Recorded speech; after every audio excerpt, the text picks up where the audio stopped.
Assalamualaikum warahmatullahi wabarakatuh. Perkenalkan saya Kalisa Kido Khairunisa Sakroni dari Prodi D3 Teknologi Laboratorium Medis dengan NIM 008. Nah, di sini saya akan menjelaskan tentang kasus yang akan saya analisa, yaitu ada seorang pasien dari keluarga kurang mampu datang ke laboratorium untuk pemeriksaan darah. Nah, ia tidak memiliki cukup uang untuk membayar biaya pemeriksaan tersebut. Nah, di sisi lain, ada pasien VIP yang meminta hasil dipercepat meskipun prosedur standar belum selesai. Jadi, soalnya yang pertama yaitu jelaskan prinsip kemanusiaan, keadilan, kasih sayang, kesetaraan, tanggung jawab sosial yang relevan dengan kasus ini.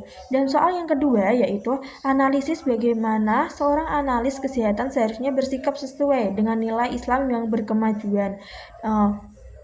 Soal yang ketiga yaitu kaitkan jawaban Anda dengan 4, 5, 10, dan 16. Dan soal yang keempat yaitu berikan contoh tindakan nyata yang dapat dilakukan untuk menjaga etika profesi dan nilai kemanusiaan. Jadi saya akan menjawab soal yang pertama, yaitu pada kasus pasien kurang mampu dan pasien VIP, analis kesehatan harus berpegang pada 4 prinsip tersebut.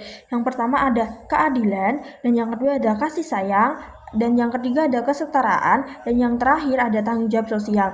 Nah, masing-masing contoh dari contoh keadilan adalah memberikan pelayanan secara adil tanpa memandang status sosial, ekonomi pasien. Contohnya yang kedua adalah tidak memprioritaskan pasien VIP jika hal itu melanggar prosedur standar yang berlaku atau mengorbankan pasien lain. Dan contoh yang kasih sayang, yaitu yang pertama memahami dan membantu pasien yang kesulitan finansial tanpa mengurangi kualitas pelayanan. Dan contoh yang kedua yaitu memberikan rasa empati, rasa hormat, serta menjunjung martabat setiap pasien. Nah, contoh yang kesetaraan yaitu semua pasien berhak memperoleh pelayanan laboratorium yang sama dalam hal kualitas, keamanan, dan prosedur. Nah, kesetaraan berarti tidak memperlakukan seseorang lebih rendah atau lebih tinggi berdasarkan status. Dan yang terakhir yaitu contoh tentang tanggung jawab sosial. Jadi, contohnya yang pertama adalah laboratorium sebagai bagian dari sistem kesehatan yang berkewajiban membantu masyarakat, termasuk mereka yang kurang mampu. Nah, analis kesehatan harus menjaga kredibilitas, akuntabilitas, dan integritas profesi untuk kepentingan publik. Nah, soal yang kedua yaitu tentang sikap analis kesehatan sesuai nilai Islam berkemajuan. Jadi, yang pertama adalah menegakkan keadilan dan menjunjung amanah. Yang pertama, tidak memanipulasi proses demi kepentingan VIP, dan yang kedua, memastikan prosedur pemeriksaan dilakukan dengan sesuai dengan SOP. Dan yang ketiga yaitu menolong yang membutuhkan atau ta'awun. Jadi, membantu pasien yang kurang mampu dengan memberi alternatif solusi seperti program keringanan biaya, rujukan layanan gratis, atau memfasilitasi bantuan sosial yang tersedia. Dan yang keempat yaitu menghindari diskriminasi atau al-musyafah, yaitu memperlakukan semua pasien secara setara karena setiap manusia memiliki derajat kemuliaannya masing-masing, yaitu dijelaskan pada Quran surat Al-Isra ayat 70. Dan yang terakhir yaitu menjaga profesionalitas dan kejujuran atau hamanah dan sidik. Nah, menolak permintaan percepat hasil jika itu melanggar etika, dapat merugikan pasien lain atau mengurangi kualitas pemeriksaan. Nah, jadi yang dikaitkan dengan 4, 5, 10, dan 16 yaitu SDG 4 atau pendidikan berkualitas. Jadi, analis kesehatan yang kompeten adalah hasil dari pendidikan etis dan profesional. Nah, dan yang kedua yaitu sikap etis. Dalam kasus ini mencerminkan pemanfaatan pendidikan untuk melayani masyarakat secara manusiawi.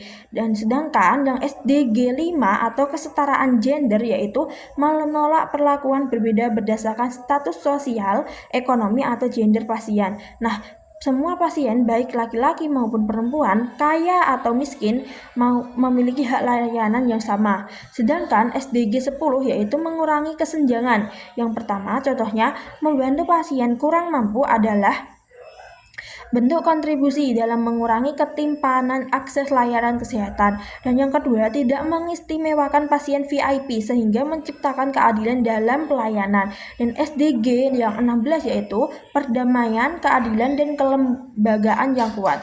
Jadi, yang pertama adalah laboratorium harus menjadi lembaga yang jujur, adil, transparan, dan berintegritas. Jadi, yang kedua yaitu menolak praktik-praktik tidak etis, termasuk percepatan hasil tanpa dasar medis.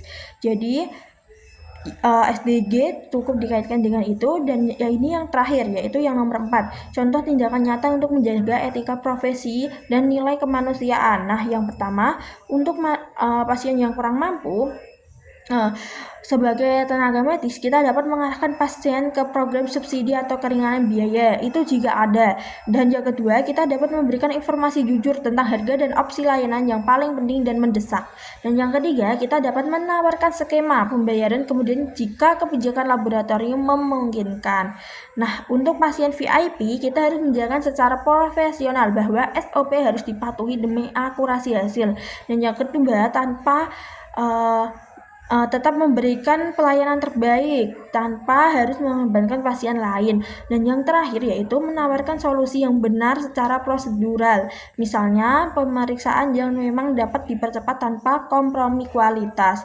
Nah, untuk menjaga etika profesi sebagai tenaga medis, kita harus mencatat semua tindakan secara transparan, menjadi kerahasiaan dan keamanan data pasien, mengutamakan kualitas pemeriksaan daripada keuntungan finansial, dan menolak tekanan dari individu atau pihak tertentu yang meminta perlakuan tidak etis.